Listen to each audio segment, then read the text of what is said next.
My name is Eric Admin. I'm with the Sno-King Watershed Council, which is an all-volunteer nonprofit organization working to protect local streams. Welcome to our... Today we are at North Creek in Bothell, and we're going to be doing a couple of different assessments today. We're going to be doing streamflow monitoring and also a habitat assessment. We do this work to raise awareness of stream and watershed issues, both with our volunteers as well as the community at large. Right now we're going to mark. Even volunteer efforts have significant operational costs, and we appreciate the support we receive from Cascade Water Alliance to do the important work of protecting our streams. Streamflow monitoring is essentially the process of quantifying the volume of water that is flowing through the creek. Yeah, so whoever's the documenter, you got that? It's measured in terms of what's called cubic feet per second. The basic process involves calculating a cross-sectional area of the stream and then measuring how long a floating object takes to move from one of those points to the other. And by combining those observations of cross-sectional area and the time it takes for the object to float, you come up with a calculation of cubic feet per second. And luckily we have a retired chemistry teacher on the job. Typically you try to do this assessment like the same time and kind of the same weather pattern year after year. 87. It might help you identify some changes that are happening in the watershed that might result in higher or lower flow.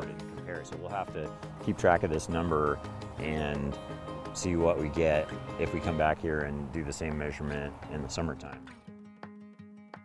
So what we're going to do right now, we're going to walk through our habitat assessment. And I think what the habitat assessment, we're looking at things that are surrounding the creek and also in the creek that might affect how good of quality the habitat is or the living conditions are for fish and other things that use that creek. Okay, so we're using the Rocky Bottom habitat assessment. We use a checklist to guide us as we evaluate a number of different factors about the stream. So we're going to look at the appearance of the stream. So our choices for appearance are clear, milky, foamy. We're going to look at the local land use, which could have a significant effect on water quality in the stream. So we certainly have paved roads and bridges, and I would say that they do have an effect on the stream because the runoff from these roads ends up in the stream. I would give it a 2. And then we're going to make some detailed assessments for what kind of habitat do we find for macroinvertebrates and things that would live in the creek. Is the bottom stable or unstable?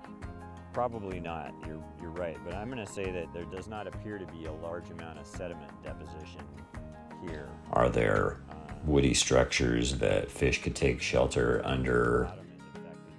Or is there a lot of vegetation along the banks and overhanging and shading the banks?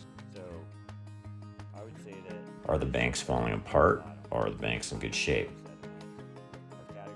The historic land use in this area. We do this assessment using a checklist, come up with an index, and give a rating for the habitat that we find. The information that we gather today is used to raise the awareness of the people who are going through the training. We also enter this data into our Global Water Watch database, and then we also report out to some agencies about the information that we find in the activities that we're conducting. Our work really is raising awareness amongst community members about what's happening in their local communities related to streams.